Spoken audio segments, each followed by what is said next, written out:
That's going to be the longest silent intro to anything we've ever done, but it was worth it. Hello. Hello, ladies and gentlemen. It's another... What we're going to say this time? We need a word. We've come up with a descriptor for every pubcast so far. It's the 6th, isn't it? This is It's going the to be 6th. difficult. So, Well, sexual. There you go. the sexual 6th pubcast. Oh my god. Which is, of course, our very informal kind of chat about what the hell we've been doing this week. It is not laser focused. It is not. No. It is not pew pew. I can't do that anymore because I'm not in charge of hotfix. You can carry it, do as many times as you like. Anyway. You introduced it. Here we go. I've got a tail, bloke. A tail of glue. Now, this is glue, yeah? That's He was sniffing stick. it, as usual. Yeah, but I wasn't getting very far because it's like non-stick. Non-stick? That would be very bad for glue. Non-toxic. That's what I was trying to say, glue. Now, you're probably thinking, why, Sty, have you got Pritt Stick? Okay, the reason I've got Pritt Stick is I'm going to totally fuck Mr. Kiri's overlay, so hopefully this isn't too bad. It's because of this, okay? You see all this? This is acoustic foam on the wall. This stops... It's not soundproofing, as people seem to think it is. No. It is... it stops reverb. Yeah, prevents echo. Is that okay, the camera, Mr. Kiri? Oh yeah, absolutely fine. Now, you'll see behind me, right, there are 4 more.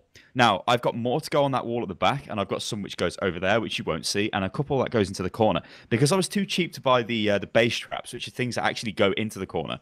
But, I mean, really, there's not that much... I don't really need to stop the bass as such. I just need to stop echo, because it's obviously a big cube that I'm in, sort of thing. These are helping great, and it's working fine. So the reason why I've got Pritt Stick is because this is a absolutely pro tip. If anybody gets this stuff and wants to put it up, use Pritt Stick. I worked this out by complete well, it was just basically you bought the stuff, didn't you, Mr. Kerry? Yeah, I had some of it as well. It's like spray stuff. Yeah, at my old house, I had the same acoustic foam as you, and you could get this like a can of acoustic spray. It was like a spray can you'd use to base coat models and stuff, but it had like this crazy adhesive in it, which you were supposed to spray in like a square around the outside of the foam, and then you place it on the wall, and it stays there forever, according to the can. My acoustic foam started falling off roughly a week after it'd been put up with like proper adhesive on it. And it was terrible. It was like a complete waste of time. I used like 2 cans of this stuff, coated everywhere, and it just like capitulated immediately. Well, I see some of the things on YouTube. I remember when I was looking at I've had the phone for some years now. Actually, all the foam that you just seen on the wall, that was repurposed from the old place. But like I said, I've bought some more because this is bigger area, so I need more of it. But that had stayed literally on the wall for like 2 years with Pritt Stick. It was amazing.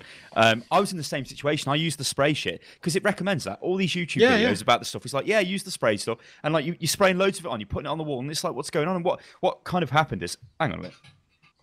This is like this is one. It would be kind of like that. And then it would sort of go like this. And start to sag. It's like it slid down the wall. Or in some of mine, like the adhesive would give up at the top, and then it would like slowly slide off at the bottom. And it's like, it was totally crap. For some reason, I don't know whether I just have noticed this.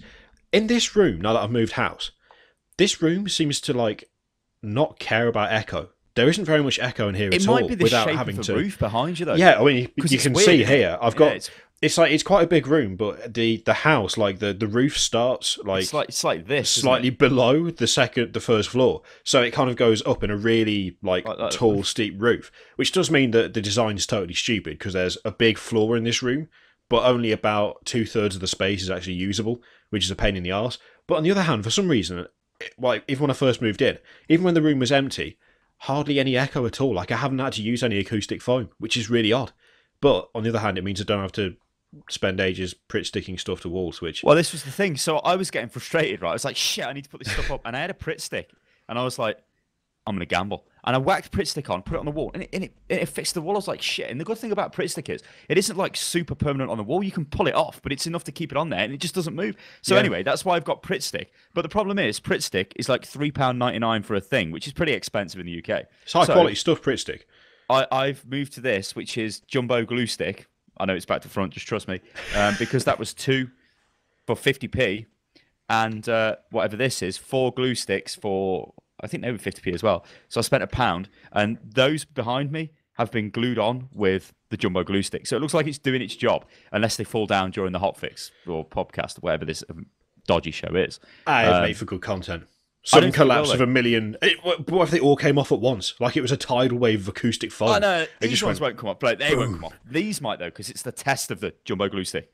So it could be a lower quality glue could result in a more unreliable stick.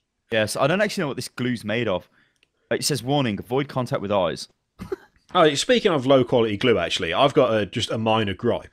I got some super glue from Games Workshop when I bought my first lot of Space Marines. And it capitulated instantly. Like it's just useless. It's worthless. It just comes out in a massive gloop. I bought some Loctite gel glue. Oh yeah, that glue is quality, man. It comes out and it's controllable, isn't it? Oh. Yeah, this stuff here, the Loctite super glue gel control. This stuff is amazing. It has been used to glue models together. It's also fixed a light fitting downstairs. It's fixed an ornament that my wife broke. And it's fixed a thing in the kitchen. A little. There's not a lot in there, though. You've got to be careful. There's no. That's why I bought 5, because that's how I roll. I was going to say it's horrendously expensive. Well, it's worth it, bloke. It's worth it. Good glue, always worth it. Like this drink, it was horrendously expensive. It was 19p. So anyway, moving on. This is our show where we speak and talk and chat about what the hell we've been playing. And I think, I want to start with Armoured Warfare, because we played that, didn't we? I played a couple of games of this. Okay, so this is I'll give you a bit of a rundown what this is. It's like a modern World of Tanks. I have some recording of this. So what I'll do is I will find the file, and whilst we talk, I'll put the video up on the other screen. Yeah, so it's like a modern World of Tanks from... I totally forget who it's from. It's Obsidian. Yes, okay, so... Pretty interesting for them to go into that in that kind of direction in these free-to-play style games. But it's basically a modern World of Tanks, and that is kind of the best description for it. It literally is a modern World of Tanks. But I played 2 games. Both were massive victories, naturally. I played as a light kind of scout APC vehicle. It reminded me of the APCs from Command and Conquer. I don't know what the name of this was. It was like a load of numbers and whatever. And then I played as what appeared to be some form of Russian, medium tank or something, or maybe even a light tank, but it had more of a tank turret on where it fired a shell out instead of this rapid fire, not minigun, but mini is in small gun, like that on it. But I guess rapid is what sums up this game. It's really fast and it looks quite nice because it's CryEngine, and even little things like when you drive around in a tank, drive over cars, they explode and smash through buildings. You get one of the nice effects when you drive over stuff is because it's in CryEngine and it's got decent physics. When you drive over stuff, there's you can see a little shockwave. There's little details like that. There's a little shockwave when you drive over cars and stuff. All in all, I mean, I'm not a massive World of Tanks player anymore. I did play it for a bit, but not very often. I'm going. You know what I'm going? McGee, tell me it's McGee. No, it's something you've just said. What did I do? What did I do? Did I say all in all? Don't tell me I said all in all. I did, didn't I? You said all in all, bloke. Oh no. I'm trying to train him, ladies and gentlemen. I may have accidentally switched back to the hotfix overlay there instead of the Pubcast one, but only briefly, but it's fine. see, these are what... I'm trying to train myself to speak a little bit more coherently, right? And not blabble, because that is now a word. All in all is a phrase that means fucking nothing. It's like a filler thing. Yeah, that's taken over. I hate saying or making a noise instead of actually saying something. And then you're right. It's it takes over, doesn't it? You end up with a phrase or a word that takes the place of not saying a phrase or a word. It's completely pointless. It's like when a footballer gets interviewed and they're like, at the end of the day. At the end of the day, that's the one.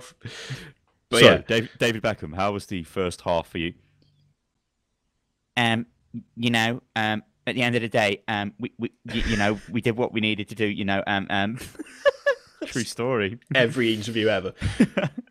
Anyway, Armoured Warfare.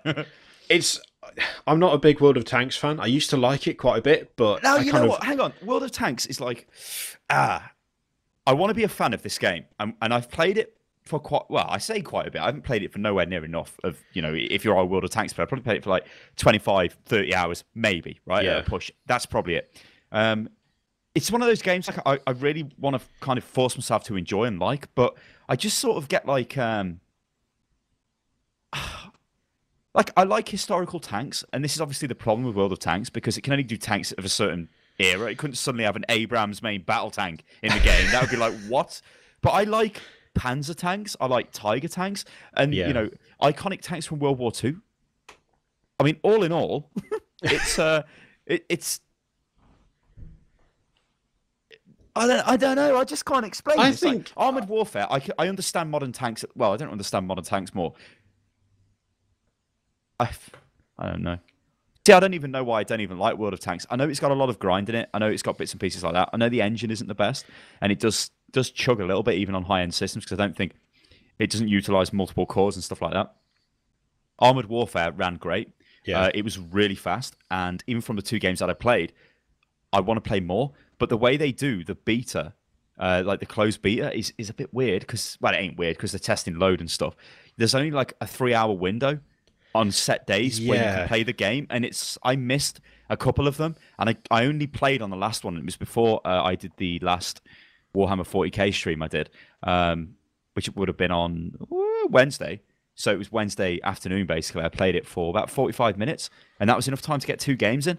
And you know what? I enjoyed it, and I really want to play it again. And I think an interesting thing as well is the way that they kind of do the tanks or like the nations, but there's not really nations. I mean, I know from World of Tanks, you play as I want to be the British, but I want a Panzer tank. Right? This is my ultimate conundrum. Like, I want a Tiger tank or whatever, or a Panther, but I want to be the British. Now, that's impossible because you'd have to work down the British tank lines, and I know certain tanks are not as good as other tanks, or certain, like, now, I might be totally wrong here. I probably am. But let's say German tank destroyers are the best. Russian medium tanks are the best. But you're going down a German tree, but you want to play as medium tank. There's a lot of that. But this seems to cure that. And it seems to do it in kind of a simple way where you're just a mercenary and there's just arms dealers and you can just have whatever tank you like. Yeah. I think really is way like better. that. I think that system works better. I think the problem for me is kind of I want to like World of Tanks, but as you say, there's only like a certain number of tanks that you actually want. For me, Armoured Warfare feels a little bit different, largely because, to be honest, I know very little about kind of, well, modern armour. So it's like, I'm not really aiming for something because I recognise the name or aiming for something because it's like, that's the thing I absolutely want. Instead, it's, oh, that looks like it could be fun, or that looks like it could be interesting. Whereas, as you say in World of Tanks, it's like, I want a Panzer, I want a Churchill, I want this, I want that. But you're kind of locked into not having that unless you go down one specific route. Yeah. Whether Armoured Warfare changes it a bit so that it's just kind of like, so there is more of that distinct, I guess, nation tree, but using the dealers instead, they could do, or it might just leave it how it is now. I'd prefer if they did that. But looking at it, it's like in Armoured Warfare, I was just like, I want to try this tank. This looks good. There's some things that are retarded though. Let's try that. I mean, who the hell? Like, you would not be able to buy like a Challenger 2 on the fucking black market. What? Our government would not be like, oh yeah, we're selling tanks to any old twat with we've got 100 mil or whatever. More stock than we need on tanks. I wonder how much they cost. I'm going to find out. Challenger 2 main battle tank. It's got to be a lot, right? Cost, because I'm sure this has got an amazing cannon on it. Right. 250 million. That can't be right for one tank. No, hang on. It could be. Might be. I think this might have been the development cost. Unit cost 4.2 million. That's more reasonable. Cost, like, 250 million for a tank. What the fuck is that? That'd be like an aircraft carrier's only like $1 billion. Lads, you can only have 4 tanks because they're 250 million. But no, they're 4.2. I wonder how much is a. Oh my god, I'm looking at them. You know what? I used to have Top Trumps when I was a kid, but the tank version of it was amazing. Oh my lord. Let's have a look at this. So I just for comparison, I just had a quick look to see what the unit cost of a Eurofighter Typhoon is, and it's 90 million euros. Oh, I was gonna say 80 million quid. That is pretty close. It's pretty close. Now, admittedly, they're a little bit different than a tank. They are. They are. They're crazy. They're amazing. I love the Eurofighter. It's just insane engineering. It's designed to be unstable in the air. I mean, what kind of plan is that? And yet somehow it works. You know what? As well, the UK is now. I think it's the biggest again. No, it might be the second biggest, just slightly behind the US in aerospace engineering. profits and stuff were making again, because in like the 50s and the 60s and then to the 70s it kind of came to an end. This country was like pioneers of aircraft design, and then it got shut down by the government. They actually designed an aircraft. Somebody will probably know what this is called in the comments, but it was very similar to like the Eurofighter, and it was like in the 50s, and it was like fly-by-wire, like electrically controlled. It was like ridiculous that this thing was, but it cost a shitload of money, and they shut it down. But it was like literally 30 years before its time. This craft would have been. But anyway, yeah. Christ. So an Abrams is like $6.2 million. Yeah.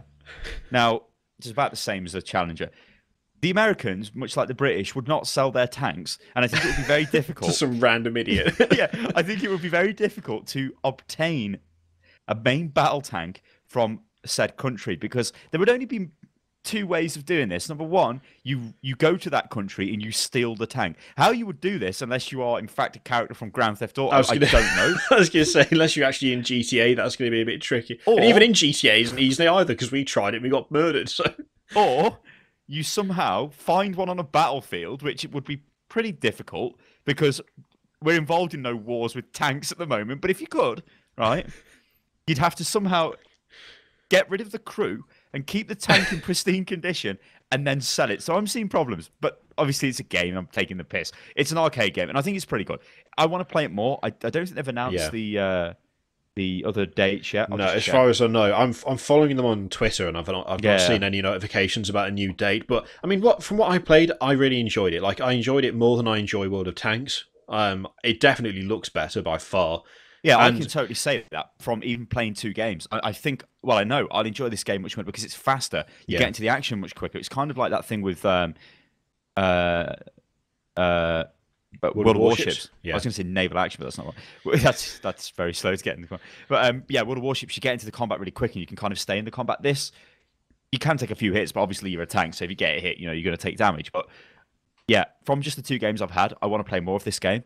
Yeah. It's way better than I thought it would be.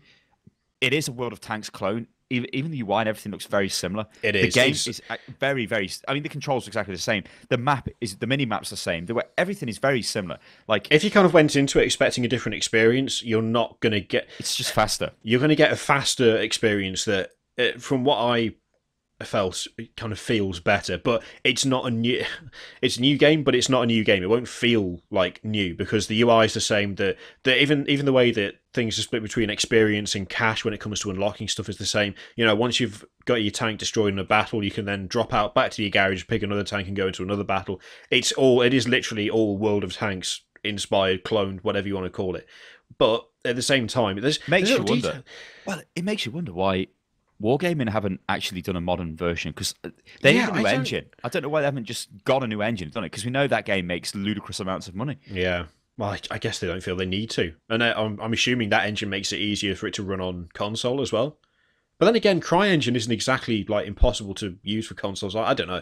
But something else I think you get a problem. Like, well, not a problem, but I think you get a thing where when you use an engine and you've built a game on an engine for so many years and you've got a massive team and they're all used to working with that engine, you can't just walk in and go, well, we're changing it to CryEngine or we're changing it to Unreal or whatever, because they'd be like, well, we ain't got no experience on this. So even though it's a shitter engine, there's a lot of things like that. This is a really crazy sort of comparison, but I know the banking industry in fact around the world, is built on a like a platform which is very old, like, I can't remember what it's called, but it's been built on for years and years and years and years. As demand gets higher, they build on top.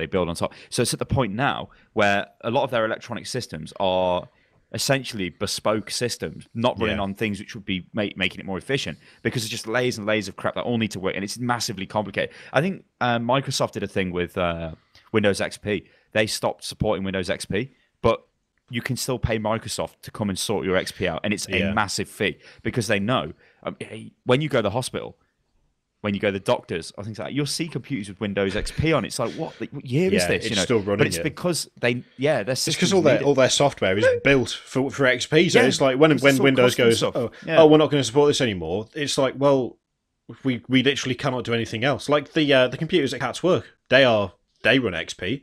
Because the ordering system they use to get new drugs and equipment and stuff was built for XP. It simply does not work on any other system. So they're kind of held back The computers in there, this is the mental thing. The Well, they're not computers in there are held all new, but the Yeah. operating system is old because they literally don't have any other choice.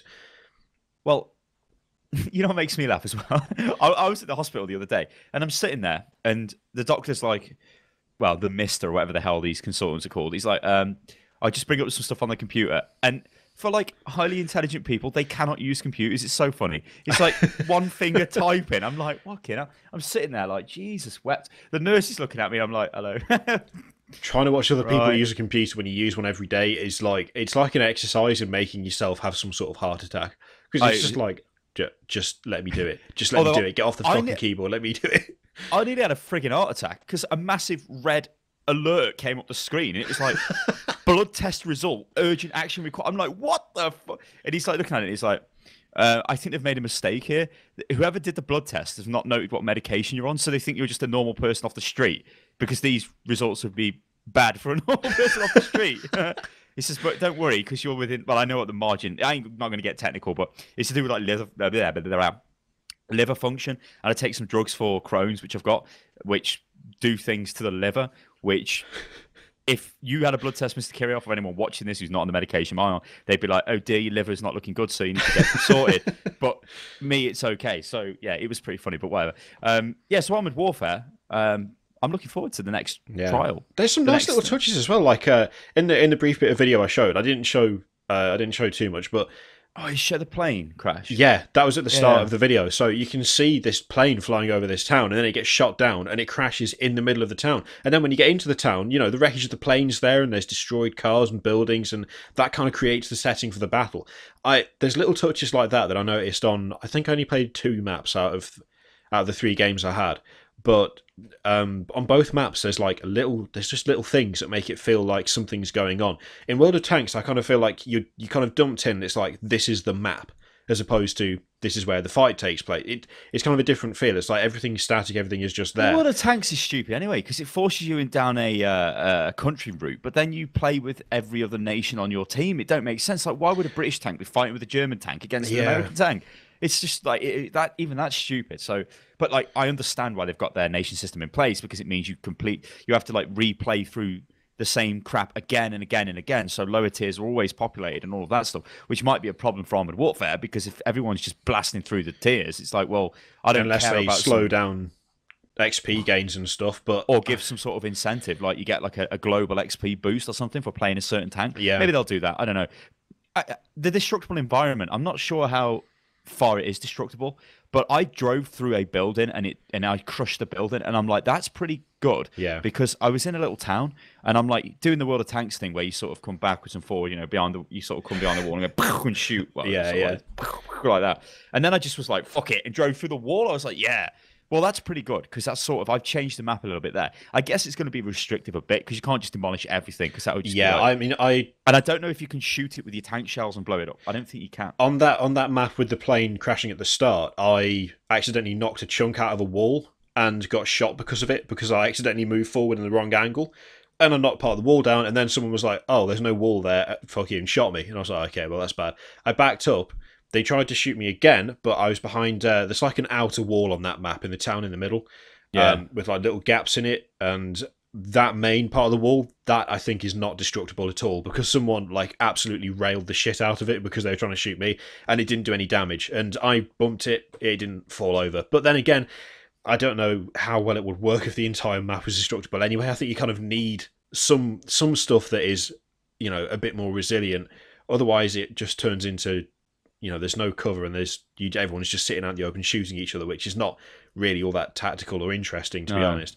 But having like there's definitely a better, like, well, just the engine's better is what it boils down to. But yeah, I mean, it isn't like cutting edge. It isn't like, holy shit, these visuals will blow me away. But it's like, it looks more modern. It's better than the competition, is effectively what it boils down to, isn't it? It's, you know what? I think it genuinely is. But again, this does come down to, I am not a massive World of Tanks, and you ain't either. Like, professional pro, whatever. We've played it for years and years and years, so we can do loads of like minute comparisons, which might be completely dire. You can't play the game, makes it unplayable. Who knows? But there is no competition really for modern armor, and I don't see why it would be any different anyway. Because the modern tanks are still firing projectiles at each other. There's no like, well, like, there are some crazy tanks out there with like reactive armor on and shit like that, but there's not. It's still you're still shooting each other. As unfeasible as it sounds, it doesn't really matter because it's an arcade game. Yeah. But yeah, I don't know. I'm looking forward to it, man. I want to play more of it. I'm just a bit gutted I didn't get to play more because of the stupid test times, which were clashing with me. Yeah, I'm kind of hoping that they do like either extend the test times a bit, or that we get close to it just being like an open beta fairly soon, because that'd give you more of a chance to, that gives you more of a chance to play, more of a chance to test it and see what it's about. Because at the moment it's like, here's a short burst of the game, but then you've got to wait ages for the next bit. But I mean, so far looks pretty promising. I enjoyed it. I think what's the other? We've been playing Heroes as well this week. Oh, okay, yeah. Again? Yeah. I've played quite a bit of that this week, actually. I'm starting to slip into it a bit. I really enjoyed playing it the last couple of times this week. I don't know, man. I'm not interested in League of Legends anymore. Dota 2 scares the hell out of me. But for some reason, Heroes is starting to grab me. And I don't know whether it's just that typical kind of... Because I feel like I do this with a lot of Blizzard games, especially, where it's like... Well, you tend to do this with a lot of games anyway. Like last night when we were playing it and you're blabbing to me about the Crusader, I'm like, oh, here we go. He's going to just go and buy the Crusader straight away, which you did, but you didn't do it with money because he had gold. But you tell me, oh man, this is going to be, and I'm like, oh no, he's just going down this path. I'm going to just buy everything again, like I did with League of Legends, and it's like, you're the ideal customer. Don't get me wrong. But anyway, let's go back. Let's go back, bloke. Months and months back, because I've had access to this game for a fucking age, literally from like the first alphas that were coming out. And it was unplayable because it lagged for me. You remember me showing you the lag, and I didn't know what the hell that was bad. It would stutter, and I'm like, what the fuck is going on? It's not using any of my system resources really. Blah blah blah. They only really recently fixed that, and it's a problem with the graphics engine with certain hardware configurations. Which, lo and behold, my hardware configuration was one which was going to cause problems. I think if that wasn't the case, I probably would have played this quite a bit because I've always kind of enjoyed the concept of it. I've been negative and positive about this game in the past, like the way it's supposed to be like the least dependent on you kind of being good on your own, like getting CS, like last hits on millions for gold and making sure you don't die. But really, if you don't do what the team needs to do and play the objectives, you can still sell the team down the river, and that's kind of why it's a little bit like. But it doesn't really matter. The objectives are simple. Now, after playing it a bit more, I've come to the conclusion that most people do tend to play the objective in this game. I have seen hate, don't get me wrong, it's a MOBA. The game's launched now, so there's loads of everybody's up, and I've seen like references to League of Legends while I've been playing the game, and even Dota. But when you die in this game, it's not that bad. Because the worst thing to do in Heroes, as far as I'm concerned, and from what I've seen, is if you do not soak XP in lane, so this means you've got to stay in the lane. Like everybody needs to be in a lane. There needs to be somebody at least in every lane killing the minions because you all get the XP when stuff dies. You have to be close to it when it dies as well. That's why you should be in the lane. That's what the whole term soaking the damage up means. And you need to push the lanes as fast as possible. Now, in League of Legends, there'd be like 15 minutes at the start of the game where I would always play mid, so it's just me against the other guy. I'd like that because it's like a 1v1 duel. Well, the junglers might come in and ruin your shit, or your jungler might come in and help you. But it was just a game, you against them, CS. You're not really doing anything, really. There's no, it's a bit monotonous and a bit stupid. And when I look back, I'm like, what the hell was I doing? I was just spending, literally 15 minutes just trying to click minions just before they die. It's like stupidity, really, when you think about it. But you didn't really want to push your lane, did you? You kind of wanted to balance it out, so you would buy your turret. Like sometimes if they push too much, that was to your advantage because you could sit by your turret and just farm up loads of XP and they're not getting any because they're, their minions are dying to the turrets and all kinds of shit. Yeah. And, loads of stuff. In this, though, it just seems to reward going crazy and absolutely smashing the shit out of their base as fast as possible because the amount of XP you get for it is ridiculous. Yeah. If you die, it doesn't seem that bad, especially at the start of the game, because you just come back. It's like, if there's two people in a lane, me and you, Kiri, we were playing the other night. I know you didn't die, but I'm just going to claim you died. So I'm a siege tank, and he's, I'm Sergeant Hammer, and he's like Johanna or whatever. He gets killed, but that's fine, because I'm just blasting away in the lane, and he's back within 10 seconds. Not that quick, but he's back. But there's no difference. Okay, they get a little bit of XP because they've killed a hero, but I'm still in the lane, blasting away. And it's like, there isn't... It's a much more forgiving in that respect. It's more action orientated. That's what it is. That's what it feels like It's to more me. team action oriented. Yeah, it's. I mean, towards the end, I say towards the end of when I played League of Legends, towards the end, for like 6 months before I stopped playing League of Legends. A dying old man. Because towards the end. I played that game for a lot. It's like when you said about buying all the stuff. Yeah. I mean, in fairness, the amount of gameplay I got out of that game is, I think, probably more than any other game I've played. I'd actually include Freelancer in that, and I played that for a long time. But I played jungle for like I say probably about half the time I played League, and there is no comparison to be made between starting off as the jungler in LoL and playing Heroes of the Storm. It's such a different experience because I like to think I wasn't the best jungler in the world, but I was competent. I knew what I needed to do. I knew where I needed to be. I knew which lanes needed helping, and depending on what champion I was playing, I knew that I either needed to try and get the kills myself or feed them to someone else. I was perfectly competent at it, and most of the time I did pretty well. But that first, as you say, that first 15 minutes, even for the jungler, it's like, even if there's no action going down, because you just end up walking around and I'm attacking mobs and then I'm going into lane, and then you sit in lane, you wait for a minute, it's like, well, there could be a chance for a gank here. Do we jump him? Oh no, well, we better not jump him actually because that'll push the lane. So then you move away and then you go back and you take red camp again, then you go down bot and it's like, have we got a chance in bot? No, then it's so slow, it builds and it builds. And you then fall behind. You feel yourself falling behind in LoL and it's like, and then I now it's cannot win, and it's like, and if you try and pull off a gank, the worst thing for me as the jungler was if I went into a lane and we went to pull off a gank and it didn't work, either our AD carry died or something happened that meant they got away, and we'd expended a load of energy, a load of health, we'd given up CSing, I'd fallen out of the rotation of picking up the mobs in the jungle. It was like, shit. And then you actually feel like, okay, well, you're gonna have to pull this back now, even though it wasn't like that bad, but it could be really bad if it went really badly wrong. I just don't get that feeling in Heroes. It's like the game feels like even and kind of balanced. Talking about even, I won a game when I took control of the dragon on the dragon shrine map, where you get both shrines and it activates the dragon in the middle. I was playing as Asmodan, so he's like a siege character basically. He buffs minion waves and he's got some long range attacks, but he basically is quite good at pushing lanes like a beast if he's got a big minion wave with him. And I think it was level 22, and I think we were 21. But we were just 21. The enemy were 22 when I was playing it. Now that means that they're a level above you, so it means they're more powerful, in a straight on engagement. Not insanely more powerful, but 1v1, they're probably going to kill you. If I came up against their Asmodan, he's probably going to kill me. Okay, maybe I was built slightly different to theirs, so maybe there's obviously little bits of stuff like that. But our team won simply because we captured the Dragon Shrine. And at this point, all of the towers were gone through the mid lanes, and there was just the cores left. I jumped into it, and our team are running up the map. They're coming in, but because I'm in the dragon, which is massively powerful, because we managed to ninja capture the points, and I could see them being captured, and I made the decision to just run and get the thing, got it, ran up to the middle, and beat the shit out of the core and won the game. And it's it does seem to swing really quick. It does. And if you get battered at the start, you can still kind of recover, right? Yeah. I mean, I've probably had way more recoveries in Heroes than I've ever had in League of Legends. A lot of the time, you go behind, and at the 20-minute mark, we're behind. We've lost 2 towers, 3 towers. It's looking bad, blah, blah, blah, with 5-6 kills behind. That's very difficult to recover from, and a lot of the times you don't. In Heroes, though, it's you can lose all of your towers, on your outer ring, but you might capture all of the minion camps, so you're sending super minions down siege minions or whatever down the lanes. Then you may get the map objective, which suddenly, even though you've been beat effectively for the first 5, 6, 7 minutes of the game, now you're coming back really strong. And it really swings like that. And I find that really interesting because I've never felt the thing of I just want to give up now.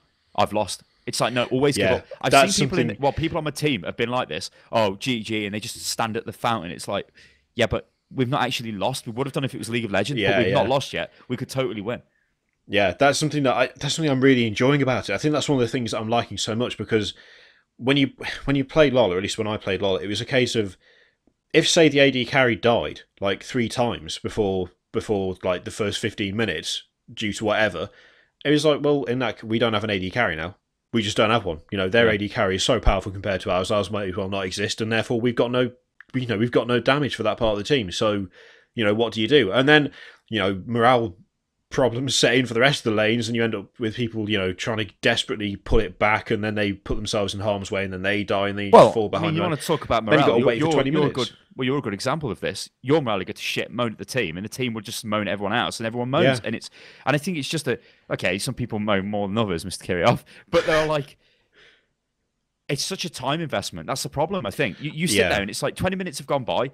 What the fuck are you doing, jungler? You said you were going to gank. You fucked the gank up. You fucked me off. The AD carry's dead. But I'm having a really good game because I've trashed the mid and I'm like fucking dominating their mid. But our AD carry and our jungler are shit. So then you get angry and you fucking like.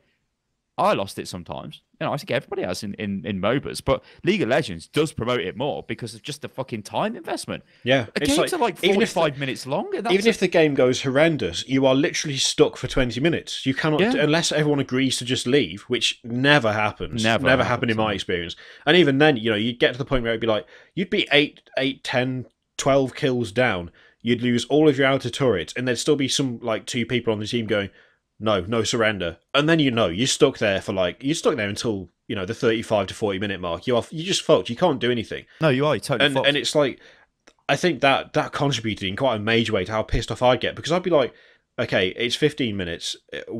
They've been fed so bad we can't do anything. Let's just leave it. Let's just quit it. It'd be fine. And then you get people going, no surrender, no quit, no surrender, blah blah blah. And then you kind of sat there, and then after half an hour of sitting there, basically just getting trashed, it's like, I could be doing something else. This is That's just why stupid. I stopped playing it. Yeah, that is exactly why I stopped playing League of Legends, because I do enjoy the game, or I did enjoy the game, but I just could not take sitting there and waiting for these people who I have no idea who they are, because some guy wants to carry on, some guy's fucking done whatever, and it's someone's gone AFK. One person's gone AFK, the other one decides that he wants to troll the team by not surrendering. Heroes. That has happened to me in Heroes, But it's like quicker. It's so much. I haven't come out of a loss from Heroes thinking, fuck this game, I'm not playing this again tonight. Instead, it's like, let's go for another one. I haven't had that. As well, I've played a load more heroes in Heroes.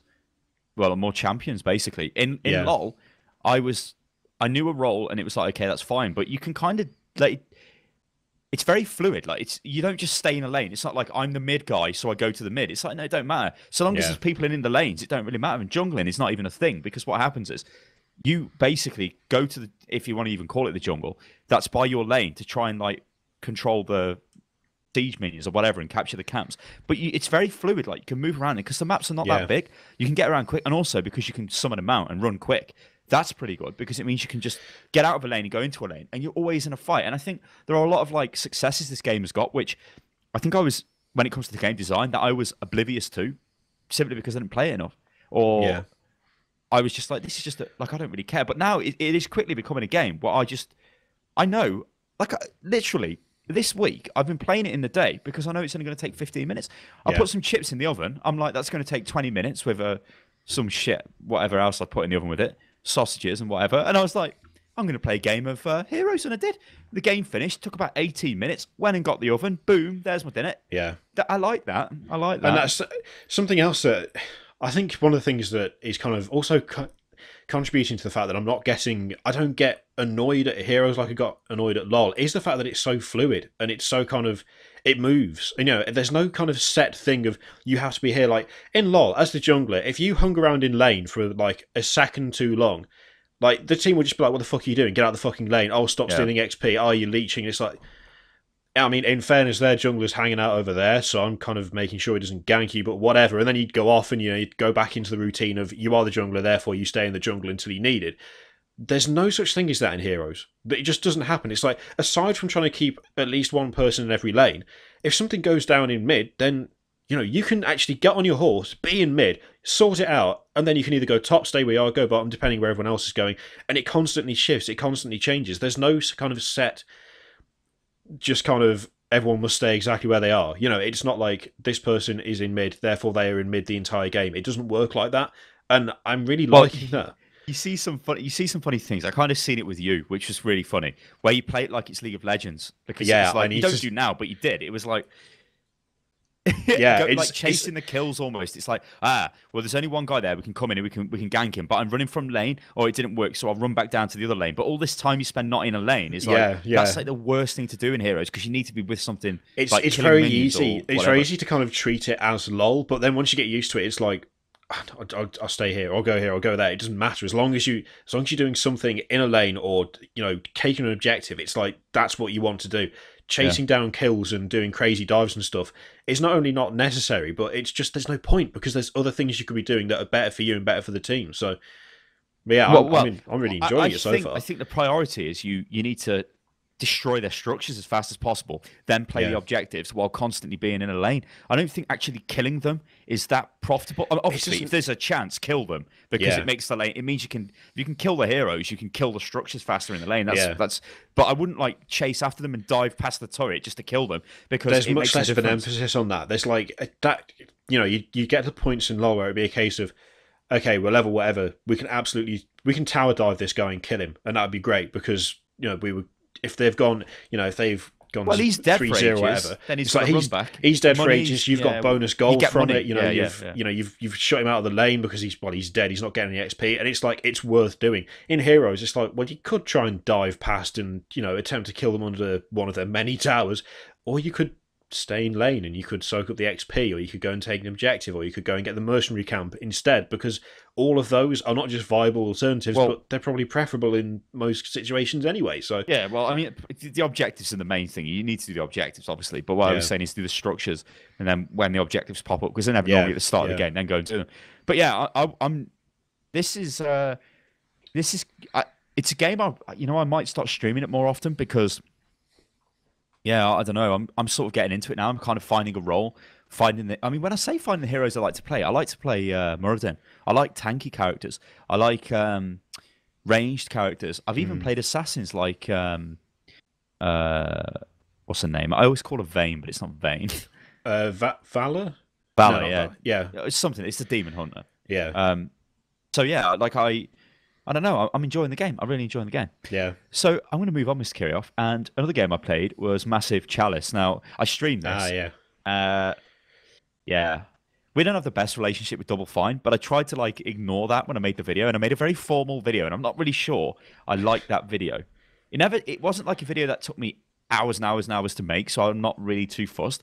But the way I don't know, the way I delivered it, I should have done more of a stylosa thing, be natural to myself. But I was trying to be I was almost trying to take myself away from who I am, because Double Fine have done us wrong, Mr. Kirioff, in the past. So I just was like, okay, I'll tell you about Massive Chalice, because I've played it, and it was objective and formal and yada yada yada.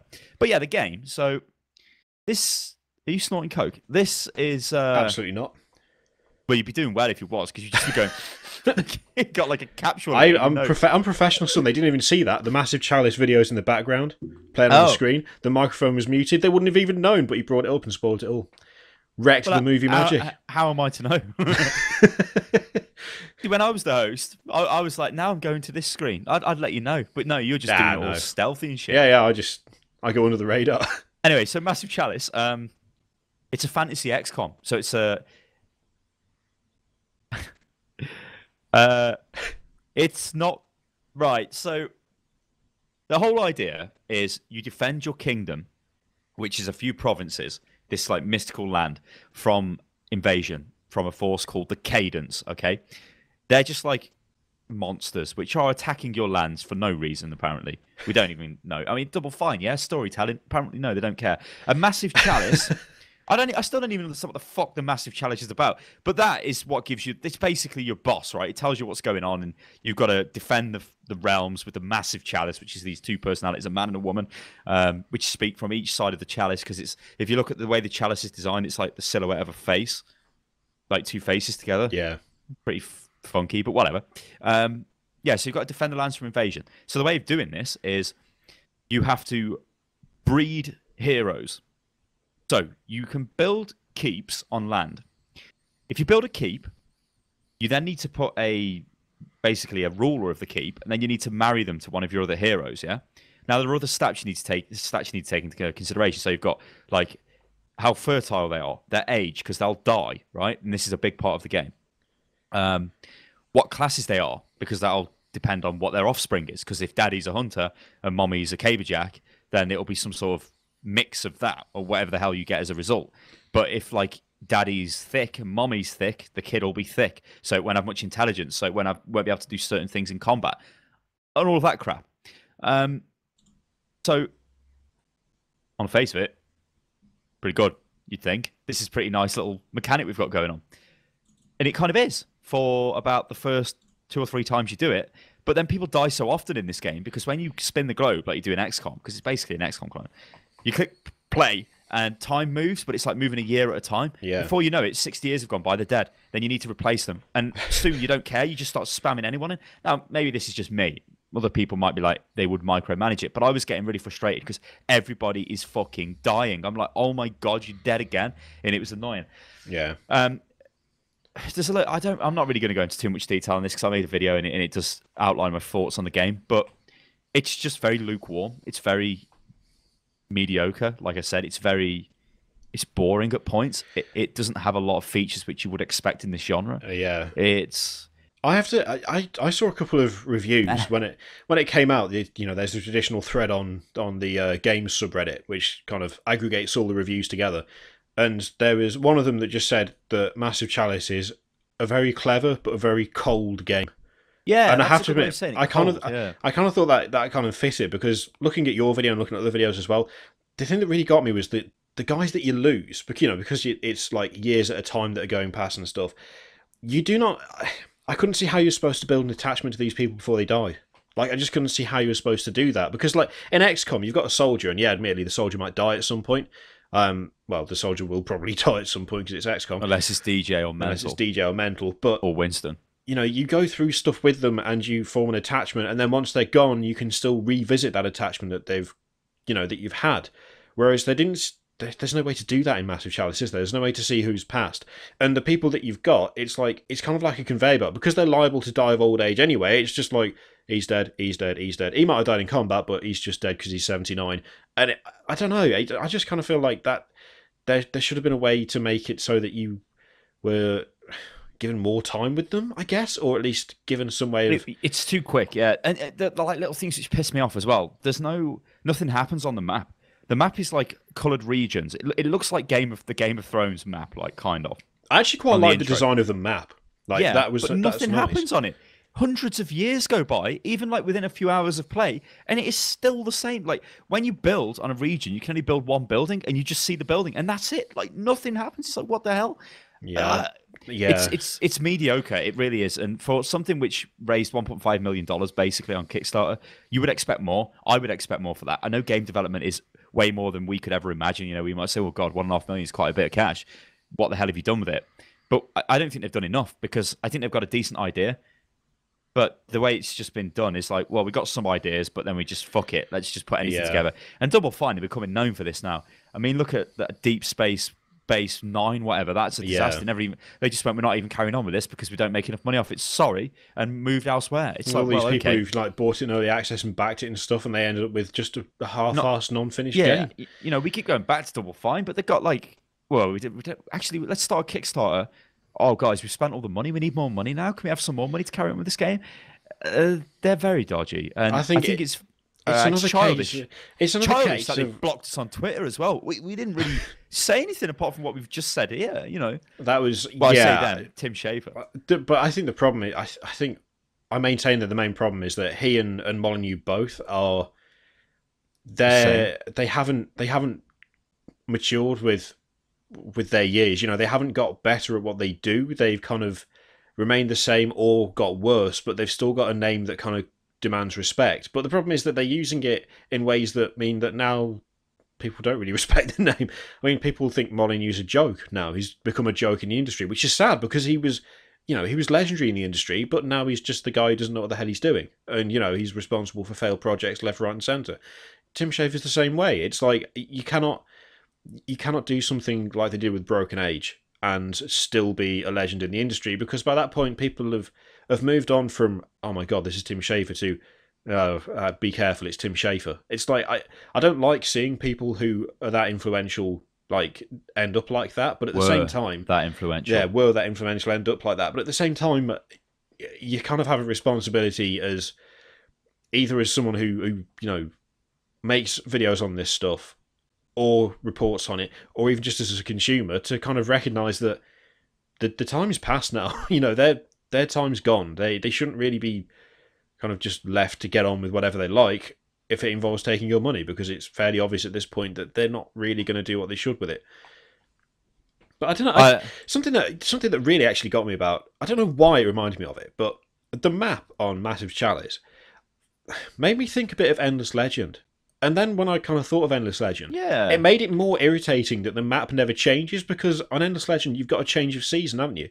Where it goes all white and, there's snow everywhere and it's like, there's it's a living world, whereas you don't get that from Massive Chalice at all. And even something as simple as like changing the colours of the map once a year would make it feel a bit more full of life instead of just like a static place.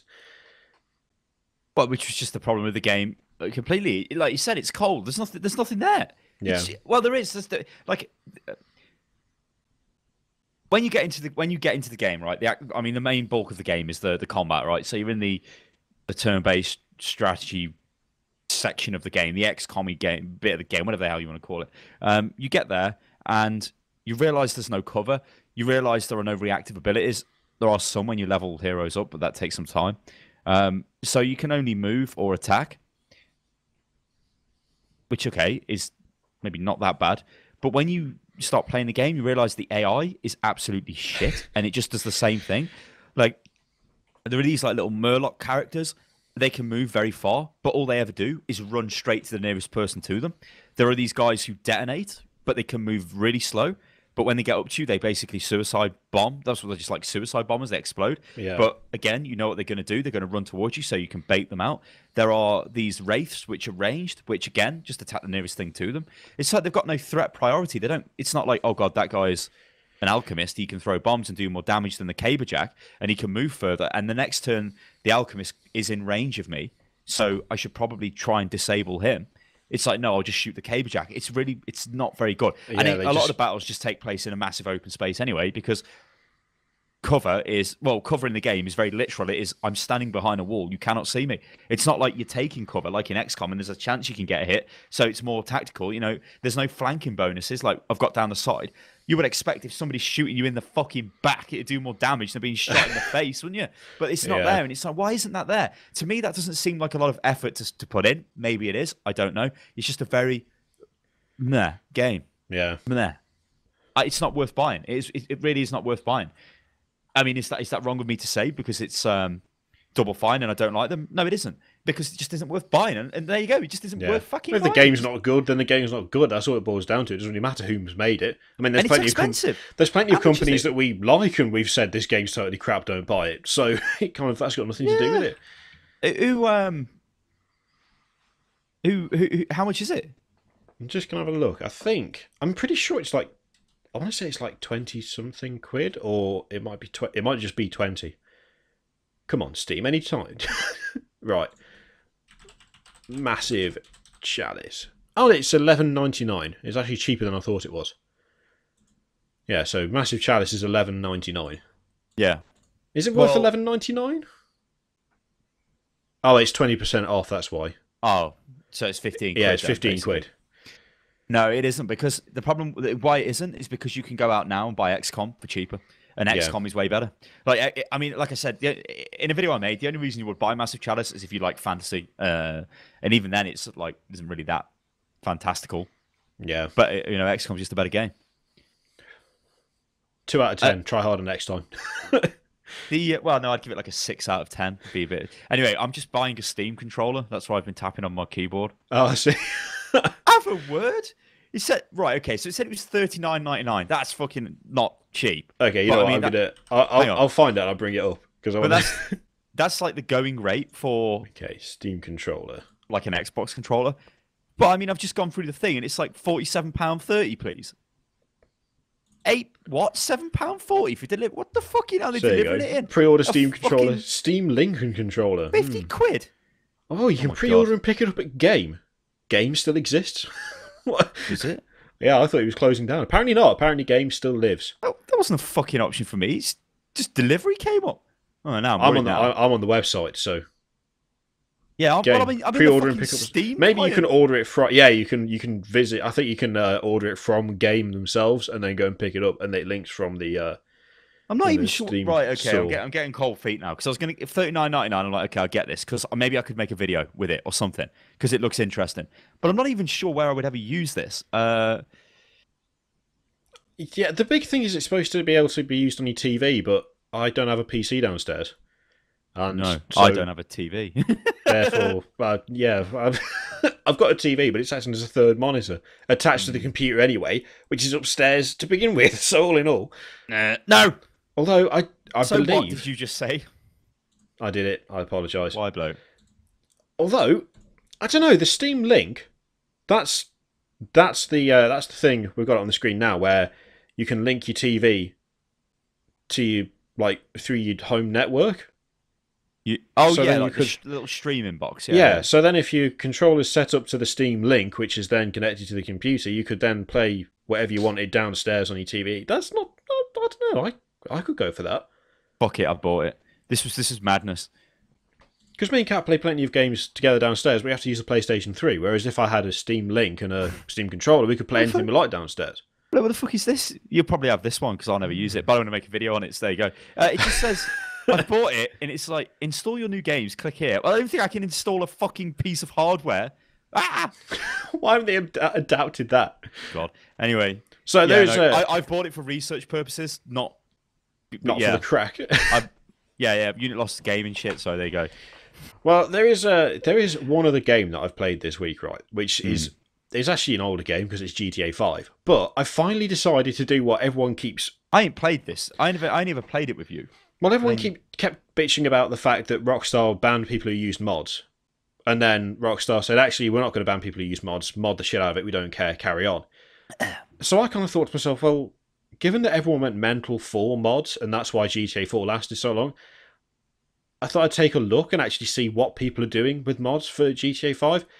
There is already just a metric ton of stuff available for that game. Like, it is insane the amount of stuff that people have already made. And there's all kinds of crazy stuff as well. Like, someone made just a native trainer for it, so that you could, give yourself cash or make yourself invincible or whatever. In that trainer, you can change your skin, you can give yourself super jump, you can make yourself, completely silent, turn off police detection, all this kind of thing. I downloaded the mod that allows you to fire cars out of your guns. Oh, yeah, I've seen a video on that. Yeah. Now that it's been updated, before, no matter where you aimed, they came out at ground level and just drove along the ground. They've actually updated it now so that it actually goes where you point it. So you can fire guns straight up into the air and it will fire a car out of the gun. And so if you're being chased by the police, you can fire just a massive torrent of, and it's any vehicle as well. When I say it's cars, it's not just cars. It's just random, Yeah, I fired a tank at a police helicopter and it just smashed it. And it's all stupid. I only downloaded the stupid ones because I just wanted to take a look and see how mental it was. Firstly, the actual stuff that they've done with stuff like the car cannon is really impressive. It is genuinely impressive how they've managed to do it, and the fact that it works so well. Someone's already made a mod manager, so all I've done is just downloaded something, found it, and said, make that work. And then you click play and it just works, which already is way better than GTA 4 when I used to try and mod that, because I did used to mod GTA 4 years ago. But the game itself seems to be able to just take whatever you throw at it. I'm genuinely impressed that it works as well as it does, because at one point I had riot mode enabled, which is where all the people around you have got guns and they're just shooting the shit out of each other. Oh yeah, where the civilians just go crazy. Yeah, they just go mental. I had angry planes on, where there's it populates the sky with a ton of planes constantly, and they're all attempting to either dive bomb you or shoot you. So you've got military jets and helicopters shooting the crap out of you, and then you've got jetliners trying to dive bomb you whilst you're driving around. I had those two on at the same time, and I had the car cannon thing on. So I was shooting planes as they were dive bombing towards me using cars that came out of the gun whilst wearing the skin of a chimp. So it was it was stupid, but at the same time I didn't do it because it was oh lol. I was is this game just going to take all this? Because this is quite impressive. it doesn't crash, it doesn't falter, it doesn't care. I'm genuinely really impressed with the engine and the game itself, because you can literally get out like I found the best ones to do it with were either the rocket launcher or the grenade, or just throwing a grenade, because the spawning of the cars out of the gun, like where you're aiming, isn't reliant on the bullets. Like, it's nothing to do with the fire rate of the gun as such. It's just tied to the input on the trigger. So if you hold left mouse button, for some reason with the rocket launcher and the grenade, it seems to produce the cars a lot quicker, like a lot quicker than if you're using a gun. But you can have the sky full of planes. You can be, have a ton of civilians shooting the shit out of each other. A full 5-star police chase coming after you. You're invincible. You're firing cars out of your aim reticle at stuff. It doesn't stop. It doesn't chug. It doesn't slow down. It just keeps going. I was like expecting it to crash at some point, because I was deliberately like just holding down left mouse button. Like, I was piling cars into this wall. I was trying to crash it. I was like, I had all of this ridiculous stuff on. I was slamming stuff into this wall. There was explosion after explosion constantly, over and over again. And not just from the cars, from all the stuff going on around me. And it was just like, yeah, and carry on. And like, I had Doctoro running to see what the FPS was like. It didn't, at one point, I think the lowest it got was like 35 FPS. Which, when you're spawning cars at an insane rate, and random cars at that, so, there's tanks, there's dump trucks, there's like 18-wheelers coming out, golf carts, you name it, it's actually really genuinely impressive, because the engine, like, the game looks okay when you play it. It's not the best looking game ever, but it is quite nice. I didn't think there's ever going to be any mods which are going to be like worth playing instead of just dicking about mods? Because it just seems like it's all dicking about stuff. Well, I've only looked at the dicking about stuff, but whilst I was actually looking for the dicking about stuff to try, there's stuff like first people are working on like single player heists and stuff. Yeah. And there are people working on custom vehicles and custom weapons, and being able to basically do whatever you like. I get the feeling we'll actually see proper mods, like actual, people trying to increase the fun of the experience as opposed to just do stupid stuff. But you see Stunt Lads off Hat Films, that was actually pretty well done, that was. Yes. Yeah. So I didn't realise, like, I knew it had the video editor in, but I've never even tried it before, and I just was like, whatever. But some of the shots they were getting, I don't know if that's just easy to do or whatever with the system, because like I said, I've never used it. But like the potential for machinima stuff there is massive. Oh yeah. And I've not seen anything. I've seen little bits of. I mean, I remember the Running Man thing, which was done with the film editor thing. Yeah. Just as it launched on PC, just to show it off, it was like, oh look, this is running on PC, and it was Trevor, as if he was Forrest Gump, running just from like one end of the map to the other end, sort of thing, and seeing all the sights. It wasn't exactly amazing. It was just like, okay, it was showing some fancy shots. But when I seen the Stunt Lad video, some of the shots they had from that were like pretty good, and I'm like, hey, this is pretty good. If it literally is just letting you move the camera anywhere, there's a lot of things you could do with that. You could make some like mental stuff with it, so that's good. Obviously they know that's good because it's going to make loads of, well, like Stunt Lads is probably on massive views now anyway, because it was on massive views when I seen it, and stuff like that. So I don't know. I mean, GTA though, I've not played it I ain't played it since last time we played it together, which was probably on a stream. It died off fairly quickly for me. Like, I'm not fussed with that, because the craziness I got out of it, I wanted to play a multiplayer Grand Theft Auto, and that's what it gave me. I'd never played a multiplayer Grand Theft Auto before, and it was just like, here you go, drive around. There's loads of idiots driving around like you, and you just killing, blasting each other in the street, and then all those stupid races and everything went on. It was good fun. It was definitely worth the price of admission, definitely. Oh yeah. For what I got out of it. But it isn't really something where I'm going to play it all the time to level my character up to the top fucking level and get the best apartment. I don't care, because I had the best cars, basically driving around anyway with like the best weapons, just shooting the shit out of people. So, yeah, I thought I was, but it just didn't quite grab me in that way. But the thing is, I can see myself going back to it. I can see it being one of those games where like you just go, oh, I fancy playing GTA. Like you just hop in occasionally, and there is actually one. Thinking about it, there was one mod that I meant to download, and then I didn't get round to it. But I saw a video of it, which I'll just quickly find now, which was ridiculous. Someone put the grappling hook from Just Cause, into GTA 5. Yeah, I've seen pictures of this. It was, again, if anything, I was just impressed by how resilient the engine is, because at one point it was the Funhouse guys actually. There we go. they're on a train. Like we've got it on the screen now. They're on a train, attaching cars to the train with this grappling hook as the train's going along. Yeah. And it can just do it endlessly. Like you can just attach like thing after thing to this train, because the trains are so like lazily coded. They've basically got infinite inertia, so they can't be stopped. You know, they've just got they just move. Nothing can stop them. You can block the tunnels, like the tracks they're on when they go into a tunnel, go through, like, and it'll just go through, and whatever they run into will just glitch out and like fly into the air, because for whatever reason they've decided not to try and make the trains actually behave like actual vehicles. But at the same time, it's like you can see on the screen here, there's just cars flying everywhere. You know, they've got grappling hooks attached to all these different vehicles, and the vehicles might be spazzing out and flying across the screen and like properly glitching away, but the game itself does not care.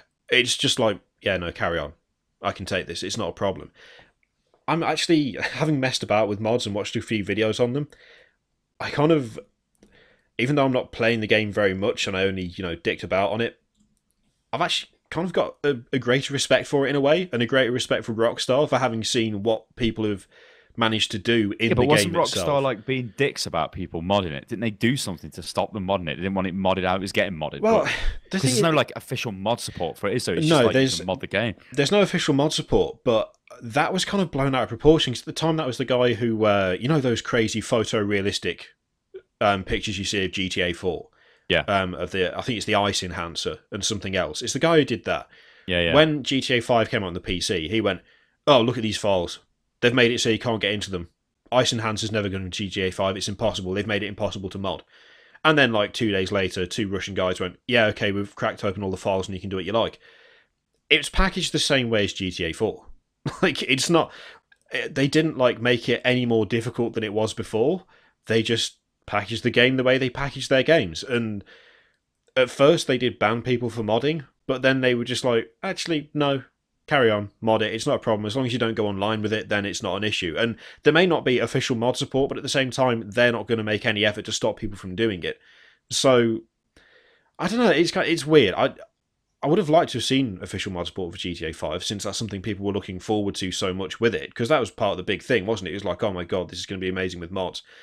I think it would have been amazing if it had like a facility in it where you could make your own like game types, because it would be really funny to like have a tank fight, just have like an arena that you can put a quick map editor and just like the thing is ram in the tanks. They have got the map editor for it. Yeah, I mean, I haven't tried any of the custom game modes yet, because when we first started playing it, I'm going to be honest, when we played it, the inability to properly play with your friends pissed me off. Like, it put me off quite badly. To the point where after we stopped playing it together, I just didn't play. This is the first time I booted it up for quite some time. But from what I understand, there is a custom map editor, and there are custom game modes, and there are things like you can just have tank battles or massive destruction derbies, and people have found ways to use the glitchy physics as well. So there's a map that was on the Xbox One version. I don't know whether it's come to the PC version, where someone used like a load of those shipping containers that you find around the docks. Yeah. And created like a massive high kind of arena with gaps in it so that you can get in. And in the arena, they've got these huge concrete pipes. The pipes don't fit in the gap they've been placed. So you can place them in the editor, and then when they set the map live and like turn it on, these pipes glitch out. And so you've got like a grinder, like a blender in this thing. And it's a deathmatch. So the idea is essentially, if you can get into a vehicle and get into that blender whilst people are in there, by being chucked about, you're going to get killed. It's like stupid and random, but it's kind of it's an interesting, inventive way of using the game's own shortcomings to make like an interesting game type where it's not just like a deathmatch or a destruction derby. It's actually someone's created like a horrendous blender of death in this box structure by using the game's glitchy physics to actually cause all this destruction to happen. So I'm thinking maybe it might be worth taking another look at it, trying to find some custom game types. And, properly looking through the maps to find something interesting. Well, I mean, when I played it, it was funny, but it's only one of the things I'm going to play with my mates. I'm not going to play on my own, because I just can't play it on my own. But it was really stupid. I tried it once after we stopped playing to play multiplayer by myself, and I did a survival thing, like a horde mode map. Yeah. And I played it for like 20 minutes, and I was like, it's all right. But, without being able to laugh with your mates about how something's just gone crazy, it kind of loses, for me, like 90% of the appeal. Well, it does, yeah. So I played Splatoon yesterday. Now, this is kind of funny because Nintendo, we always hate on Nintendo, and rightfully so, because their approach to YouTube is pathetic. They had a PR company, I won't name them, but they had a PR company in the UK that it's not the PR company's fault, it's Nintendo's fault because they tell them what to do. Like, it's not like they're like advising them. Or maybe they were, but I don't think they were. Nintendo would send, I've spoke about this before, Nintendo would send a game out to you through this PR company, but then want the game back, which is really stupid because it's like this costs nothing to you. It probably costs more to actually mail the thing and then have it sent back than it does to produce the disc or the game, whatever. So that was annoying because they sent me in the past things like Super Smash Brothers, Bayonetta, some other stuff as well, which then they wanted back, and it's like, okay, this is weird. You know, you got to think, guys, what am I? I'm somebody who would make videos and advertise the game, especially when they're good games. You know, Bayonetta was a fucking good game. I enjoyed Super Smash Brothers as well, but I don't have the game, so I'm not going to fucking make more videos on it, am I? Anyway, they've changed their PR company to somebody else, who I forget the name of. They emailed me and were like, hello, we've done some stuff with Nintendo before in the past. Would you like to do something with Nintendo again? And I'm like, well, no, because Nintendo is shit. And they're like, well, no. We'll give you a download code. And I almost lost my mind. Nintendo have authorized this PR agency to supply me with a fecking digital download code to a game, which means, ladies and gentlemen, I have the game, and it was Splatoon. And I was like, thank you. And they said, well, we'll give you all the other shit as well. Well, they never said shit, but we'll give you the other stuff when we get it, which is good for me because there are actually some games that I am kind of looking forward to on the Wii U. And like I said, the Wii U's literally been the best console I've had because the game's crazy. But let's talk about Splatoon then. So I said this week on Hotfix, this is kind of a game that I did want to play because it does look really stupid and fun. Because all it is, well, at the moment, all it is, because there's one game mode and there's 2 maps from what I could tell. There might be a variation on the maps, but there's basically 2 maps. You've got to cover the map with your ink more than the other team cover the map with their ink. And it's like a third-person shooter, basically. And you run around, and it controls really well, and it works perfectly fine. You run around blasting ink everywhere. You turn into a little squid, so you can move fast in your ink, but it reloads your ink canister on your back, because you can visually see how much ink's on your back when you're like spraying it everywhere. I'm like level 3 or 4, so I'm not very, very high level at all. I mean, I'm only still using the starter gun. Yeah, every time I've played, I've been top of the team by a mile, because I'm an absolute pro gamer. But it's really fun. The game don't last very long. In fact, this is an example of a game which has got not a lot of content, like Massive Chalice or something like that. Yeah, it's really good. And it literally, I'm going to say it definitely is worth the price of admission, whatever they're charging for it. I don't even know, but it'll be full price release because it's just ridiculous. In fact, today, well, this is Friday when I say today, they are announcing, there's a new weapon coming out, like a paintbrush thing is coming out. But that's all it is. Honestly, all the game is you just run around. You can throw a grenade. You can throw a paint grenade, which uses all of your... Well, ink grenade uses all of your ink and it explodes, but then you need to recharge your ink. When you get into a duel with somebody, you've just got to blast them with loads of your ink and it kills them, which is a bit violent, you know, whatever. They die. Drown them in ink. Yeah, they just die. They're like, ugh. If you go on the enemy's ink, then you slow down like you've been slowed. Not like you've been rooted, but like you're going through tar really slow. So you're an easy target. You can turn into your squid. And you're kind of invisible when you're a squid because, well, you're slightly visible because you can see you a little bit, but you can move really quick. So you're a squid, like, wah! You come out and you're trying to shoot him, and then you take it to yourself, you turn into the squid, and go, run away. You can like squid up the wall. If you spray like ink up the wall, and then you can like squid up it and do massive jumps off it. It's crazy. It's like a little arena. Well, it's kind of a big arena, but like it's just really, really fun. Like I kind of thought I would have a good time playing it, and I did, and I was like, this is ridiculous because I'm just running around spraying ink at people with my ink SMG, whatever the hell it is, and somebody's come around a corner with a massive paint roller about to butcher me, but it doesn't matter because I've got the moves like Jag going up, getting blasted with my gun, and they die, and I'm like, it's so when you actually ridiculous. when you kill someone with the ink, is it like an actual death thing, or do they just they like die? They go, and then they go back to the spawn, and then they wait, and then they respawn again, and they come back in because you have to kill them because you don't want them spreading their ink everywhere. Yeah. And when they're dead, like it's constant action as well. Because you're always firing the gun because you need to cover the map in ink. So it's not like you run into where they are to try and shoot them. It's just like, and then you like little guy again, and it's like, oh shit, somebody coming in, and you're trying to ink them, and then you turn into the little squiddy and go away, and they turn into the squiddy, and then you get like a super power up, and because I'm like a nab and I've only got the one thing at the moment. It's like a ink bubble around me, so it's like a shield. So when they come at me, I can turn the shield on and take 2 of them on at once. It's like, yeah, it's crazy. But there's like loads of weapons, loads of like equipment. You can like change the way your guy looks and give them a little like. I think you can change some of the powers as well when you level up. But yeah, it's just stupid. But it needs more content. Like it needs loads more content and game modes. I think there's ranked. You can play ranked play. But I was just playing the normal, like open play stuff. You can do 1v1 against your friends if you just want to smash their heads in. Yeah, it's stupid. I have to admit, I was like you when we had the PR emails from the new company for Nintendo. When it was like, yeah, I can give you a download code. I was like, what? Excuse me, a download code? What is this? Lies. There's probably guys thinking, well, if you wanted the game style, why don't you just go and buy the game? And it's like, well, yeah, I could have done, but it's a bit different for me because Nintendo hinders my ability to make videos, to earn a living kind of thing. I can stream the game, okay, that's fine, but I can't really make videos of them. I can, but they're just going to claim the video. The video will still be live on the channel, and it'll just look like a normal unit loss video, and that's great. But I have effectively made a video for nothing, which, guys, you can't live like that.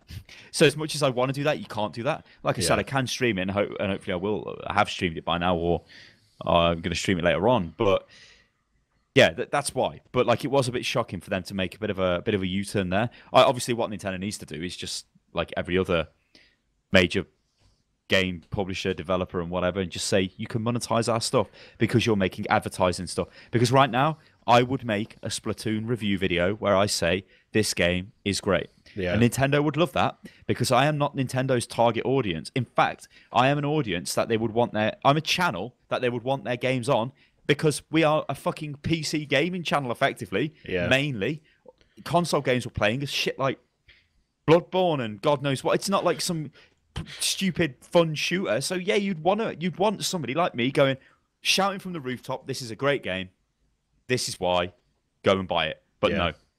But their argument would be like, "Well, you can though if you want." But I'd be like, "Why? To just give you money?" No. So that's why I get a little bit mardy with Nintendo. But I still maintain that the games I've played on their system have been quite good. Good games, bad policies. Nintendo. Yeah. Well, I made a Bayonetta video because Bayonetta is not a Nintendo game, so that was not nicked by them. But I've used footage from Mario Kart for some videos and stuff like that, instantly claimed. And it will be because you need to sign up to Nintendo's horrendous system, which if you do is idiotic. Do not do that. I mean, if you're a gaming channel, you're in a network anyway. So why would you then join another network on top of that network split? It just basically give you nothing for making videos. It's just stupid. Yeah. Yeah. But I'd recommend it. Honestly, I'd recommend Splatoon. It's ridiculous. The only thing that was really shit at the start, and I was like, oh my God, it's not going to be like this, is it? Is I got the controller, wherever it is. got to dig out. Yeah, I ain't got the Pro controller, like basically a normal controller. I've just got this stupid thing. What the fuck are you looking at, son? The dog is getting antsy. Right? Oh, the screeny, yeah. Yeah, and when the game Hang on, what's the difference between that and a Pro controller then? What does a Pro controller do? It just looks like a normal controller. Oh, it just doesn't have the screen on it? It just doesn't have the screen, yeah. Because it's dumb, ain't it, bloke? Because you have to hold it like this. Why would the one like without Game Gear? Why would the one without the screen be Pro? Why I think it's Pro. I think it's called Pro. Why wouldn't you have the one without the screen as the standard one, and the one with the screen as like an optional? Was a selling point. This is a lot of game shit comes up on the screen. Like a lot of like, I mean, you might not be able to play Splatoon without it. I don't know. You must be able to, but like a lot of like social shit is on this and whatever. Like you can quickly spawn into games and stuff that are not on the screen, which is pretty funky. But yeah, it was motion controlled. This is what I'm getting at. I loaded the game up and it just puts you straight into the tutorial. And it's like, "Hello, Squiddy," and all this crap. And I'm like, okay. And it's like, aim at the balloons. And I'm trying to go like this. I don't know if you can see. I'm trying to go like this to aim, but nothing's happening. I'm like, oh God. But as soon as I tilted this, oh my God, it was fucking like motion control. So I was like aiming up and moving. I'm like, no way, please.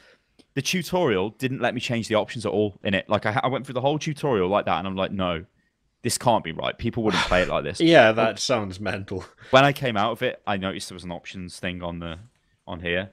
Oh. And it was motion controls off, and then it was perfectly fine.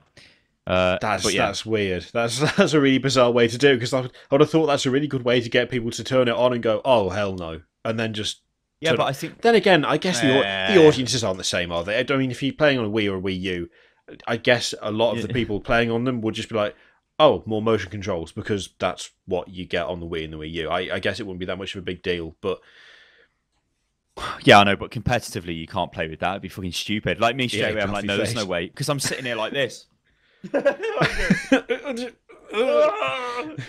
And you kept having to press Y as well to like reset it, because you go a bit back to like this. You'd be like, fucking hell, shit, no, up, down, shit, reset. And it was I mean, maybe you could have changed it on the tutorial. I don't know, but because I'm not used to looking at this for options. I'm like, where the fuck are the options? I'm not looking at the screen. I'm pressing start and select. I'm like, what the fuck? And then I notice, oh god, there's a thing on here. I can press that. Irritating. But it is a good game. I mean, honestly, I'd recommend it.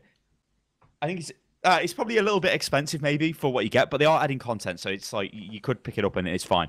Yeah. E3, they'll probably announce stuff for it, but it is really stupid. Like, the games are really quick, and I enjoyed it. It was stupid. As I say, I just enjoyed it. I knew I would enjoy it anyway, because I looked at it and thought this would be something I would enjoy, and it was. Lo and behold. Well, I'm afraid I've had a very lax week. I've only played those 3 games this week, which is a bit kind of bad. Oh no, well no, technically I played The Witcher 3 as well, but we can't keep talking about The Witcher 3, because otherwise we'll be talking about The Witcher 3 bloke? until next year. I haven't played it that much this week. Someone said on one of our videos, someone commented that The Witcher 3's world was boring and empty. What? And I was like, what? How? What? He said he said, have you explored everything? I have, and there's nothing in there. Oh my god! What are you talking? What the fuck are you talking about? What? You can't go anywhere in The Witcher 3 without something happening. What are you on? What a nutcase! Absolute nutcase! Not true. Slander. Don't believe the lies. Yeah, but I mean, these are YouTube comments, right? This is true. It was a YouTube comment. Says it all. How could somebody proclaim to have? I've been everywhere in The Witcher 3. What, have you played the game for 300 hours? I was going to say the sheer size of it, the amount of content. There's no way, no way. I mean, I've played it for about 50 hours, and I haven't even left the fucking first area. What? As always, I mean, the message of every week's podcast is buy The Witcher 3, and it still stands. But now you should probably get Splatoon as well, because that's worth it. Mm-hmm. Probably. If you've already got a Wii U, don't buy a Wii U for it, though, for God's sake. Oh, no. If you're legend enough, then yeah. If you've got money pouring out of your eyeballs, then carry on. Yeah, so you should do the Patreon thing. Yeah, this is supported by a Patreon, which is the Hotfix Patreon. It's the sister show, isn't it? It's the sister show to Hotfix. We've taken the bit where we talk about games at the start of Hotfix, and it's gone from being a 20-minute prelude to Hotfix to its own hour-and-a-half long show. I'm not entirely sure how I managed it, but we did, and it's still amazing. So if you like it, and if you enjoy it, then you should, well, you say you should. You have the option to, if you want to. Watching it is enough, but if you wanted to pledge even a single dollar, even a single dollar pound, that would actually be really helpful, and it would really... It is actually $1. There's no such thing as $1 pound, but that'd be really good, because every little contribution like that really helps, and it keeps the shows going, and it's very much appreciated. There's a link in the description, as always, and at some point during the video, from the start somewhere until probably now, there's unprofessional, didn't mute his mic or anything, disgraceful. There's there's a link like there or there. I can never remember which way it is. I need to check this. It's in a corner. There's a little thing that you can click, and it will take you to the Patreon page for Hotfix. But until then, you're going to have to wait until next week for another one of these. But you don't have to wait that long until Hotfix. You can come back on Thursday for Hotfix, which is glorious in and of itself. Follow me on Twitter. I'm at Unitless Gaming, bitches. Oh yeah, and follow me. I'm at Kirioth. We should probably add that to the overlay. We should add that to the thing, so that it's on the screen. Oh yeah, like Hotfix. Yeah, because Hotfix has got it. You got the overlay? No. Oh. I've only got the cheap version. I don't have the editable version. Well, you could we'll fix it. Hang on, you could just overlay.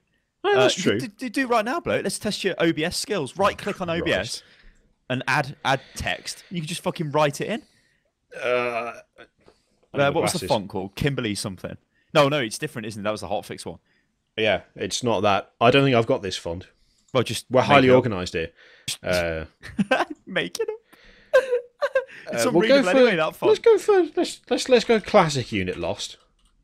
We'll go for a bit of grow bold. Grabo. And we'll go there, and we'll. They're just going to be together, but it's fine. This is going to look dreadful. It's just going to appear on the screen. It's going to look totally shit, but it's fine. Don't worry about it. It's not. You better not have wrote like twat and put it on my head. I'll not be happy about it. And there it is. There it is. You can see it right there. It's right at the bottom. It's not. It doesn't look very good, but it's there. It says it quite clearly. At Unil's Gaming at Kirioth. On the fly editing. I even had to put my glasses on, which means I got the green tint of hate, which I don't like. No, anyway, you can't even see it. I don't. It distracts me. Everyone. People have said in the comments that it's not an issue and they don't mind and like they don't notice it. But the thing is, I notice it, and because I've got the way I have to have this set up. I can see what we're recording and I can see Skype next to it. So I've got like two of both of us, and every time I move and it flashes, it distracts me really badly, which is why I take them off. I took McGee on a walk today. Right, it was fucking boiling. And my face looked red, but I might just be off my face. But McGee was so hot, it lied down in like a rancid pool of filth. And it was like, its undercarriage is like... Its undercarriage? It's like hardened with filth. I took Bingo on a walk with a friend of ours who's got a dog, a 4-year-old collie called Meg. We took them on a walk. You got a purple across hat? No, but I've got a purple collar. And went across the fields at the bottom of where I live. No shade. They got warm. We've got a collapsible water bowl for dogs. We took some water with us. They got through like 3 bottles of water, and part way back as we were going across the field, Bingo decided she had enough. So she literally just stopped where she was and just fell over into the grass, like flopped down, rolled about a bit until she was kind of partially covered by it, and then just lay there. And I was like, dog, do you want to come, dog? Do you want to? We had to just walk away from her, and we were like halfway across the field before she was like, oh no, they are actually leaving. I better move. She got up. We came back, sat down, had a coffee. I looked round. The 2 dogs had like wrapped themselves together. They were like kind of on top of each other in like a weird little lump, and they were just asleep, and they just collapsed. They're only out for an hour, but apparently hot weather, a good run around, that is a way to knacker your dog out. And she's been just lying there since. Yeah, they're mental. They like the heat. They don't even care. It's like I just carry on as normal. And it's they just jump around, don't they? You have to watch out for them. Yeah, it's really overgrown those 2 fields we're walking across. So like the grass is really tall. But she loves it, so she jumps about like a deer, she leaps over it. Yeah. But that's even more energy, so they get even more knackered, and it's like blazing heat, and they're just like, yeah, this is amazing. And then they just get to a point and go, oh shit, I'm about to die. And they just collapse over themselves. Well, they do that, don't they? They just got, and then they die. So you have to be careful. Like when I was walking McGee, I went deeper into the woods, into the unknown, because I was staying under the cover. Because usually I end up walking around like, I sort of walk around the wooded area, which is close to me, but then I go like across a massive field, like it's massive, and then we sort of circle back round and go back into the woods. But obviously, a massive field, you're just going to die. So I was like, McGee, we're going deeper. So we went deep. I mean, McGee don't care. It was just fucking sprinting all over the place like a mental. I mean, like I don't have to take water with her because there's an old lady who leaves a water bowl out for the dogs, which is like the entrance to the woods where everybody go, like anyone who takes the dog at the woods anyway, by me. Walk past this old lady, right? And the dogs will take a drink out of the thing. She's done it for years, yeah. And I was speaking to the other day. I'll tell you about that as well. This is like an amazing end of the show. Anyway, get into the woods, and then there's like various pools of water, which are like rancid water. But McGee enjoys the rancid delights of the treat of the muddy water. Yeah. So they all do. I mean, it's disgusting. You can't stop them, can you? They're just like, I water. Think it's like, okay for them though, because they're building up their immune systems, especially when they're younger. And she's never had a problem from it. So I'm like, well, whatever. If she's going to do it, she can do it. And she's only little anyway, McGee. So I don't think she gets that hot, although she obviously gets hot. And she's black, so she's going to get hot. So, we go around the woods, and there's these like various rancid pools that she'll go in and like take a drink out. And then when we come back out, walk past the old granny's house with the dog bowl. And then but I seen the granny the other night when I took Sky out, and she's standing there talking to her next door neighbour, and I was like, "Hello." I says, "The dogs enjoy this water, don't they?" And she was like, "Yes." And she spoke like, "I'm going to open a bar. I'm going to have different dog bowls, and it'll be different flavours." And I was like, "Okay." And then there was Different like, flavours? Dude, I don't know what the hell, like blackcurrant juice or something. They wouldn't even eat that. We'll drink it. Although McGee would drink tea. McGee likes tea. Little bastard. I had to have a severe word with Bingo once because I was minding my own business in the kitchen. I came through to the living room to find that my pint of cider, quite a bit was missing out of it. Not like she hadn't drunk a lot of it, but as I walked in, her face was like right next to it, and it had gone from a full pint to about that much was missing out the top. And I realised she'd been licking it, like she'd licked the cider out of it. But it didn't seem to affect her, or at least I couldn't tell if it did because she acts like a drunk all the time anyway. There was some guy who took his dog to the pub and gave it a pint every day for 15 years or something. Crazy. Yeah, they can. I mean, dogs are pretty resilient. You can do it. I say you can do what you like with them. You shouldn't do what you like with them, but they can kind of. They can take it if they absolutely have to. Although Laura was saying that Meg, the dog that Bingo likes going on walks with, when they take it down the canal now, they do not allow her to drink out of the canal because you don't drink out the canal. Well, it was fine. Like when we've gone on walks with them, like by the canal, they've drunk out of the canal. But apparently, the last time they did it, Meg drank out of the canal, got home, and like there was a veritable torrent from either end. Like it was just constant for like a day, and they couldn't work out why. And so they were just like, well, the only thing that we know she had was water out of the canal. So now, no water out of the canal. Just no. Every time she goes near it, they apparently just go, and she just goes, "Oh shit, sorry." Is it? It comes back. Wales disease. Wales disease. Yeah. That they get from canal water. Yeah, it's not like Wales as in the country. It's Wales as in WEILS. Wales disease or some shit. I'm sure that's what it is. From rat piss in the canal. This is what I've always been told. Yeah, dogs will get ill because rats piss in the canal, and that's why you should never go in the canal yourself because there are rats by it. Oh, There's rats everywhere or something like that. I don't know. But McGee's never drank out of that. That's what I found weird. But I mean, these like rancid pools of water, well, they're not rancid. They're just like a muddy pool of water up the woods, like 'cause it's rainwater. I think, I don't know, maybe it does them well or something, but she's always drank out. I've never seen it. Bingo does that as well. Like if I've taken to leaving the back door open so she can just go in and out of the house as she pleases during the day. It's not, I mean, it's open at the moment, but that hasn't stopped her from falling asleep up here for whatever reason. I don't know why. But I'll have a bowl of water in the dining room because the dining room opens up into the garden. Yeah, but here you go. Here you go. Look, I'm probably going to break your. I'll send you through TeamSpeak. Hang on. I'll tell you what. It's okay. I'll send you through TeamSpeak. Right. Yeah, look. There's a picture of a canal. Secondary phase form of bacterial infection, also known as leptospirosis or something. Leptospirosis. Infect any animal where it's harboured in the kidneys. Most commonly found in rats and cattle. And it's spread by the urine. Yeah, so I was right then. Yeah, that's rancid. There you go. I'll tell you what, let's... I'll stick it on the desktop so you can see it. There you go. We haven't made it up. It's right there. It says it. If someone can tell us how to pronounce that as well. Leptospirosis or something. I don't know. I mean, something that really gets one of those is when Bingo's out in the back garden, she's got water in the house. Like she can just walk into the house right by the door. Did I take the rancid water over the north? There's a bucket in the back garden that was. I mean, it's upside down now to stop her from doing it. But like she went over to it and just started drinking out of it, and I was like, "What is she doing with that bucket?" Went over.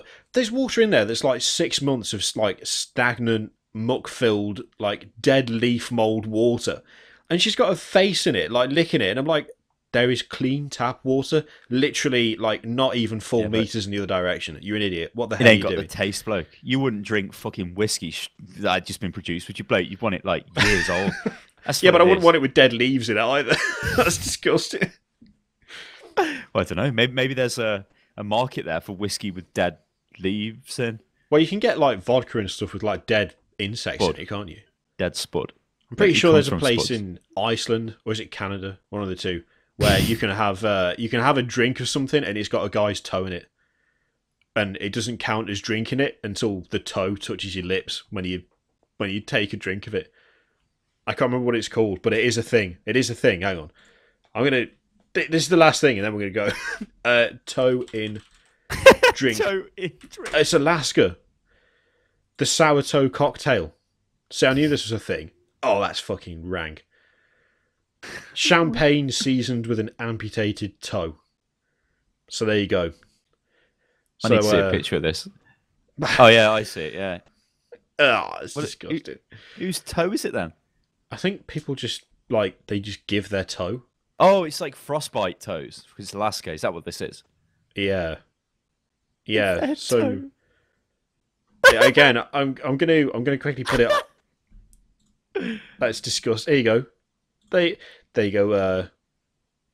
Listeners, audience, viewers. There's a disgusting toe that you can have in a drink. And If on that you're- bombshell, we're out of here. God. I'm going because I'm I'm a gonna man go of throw means. Goodbye, chat. Toodaloo. Viewers. I called them chat. Fuck.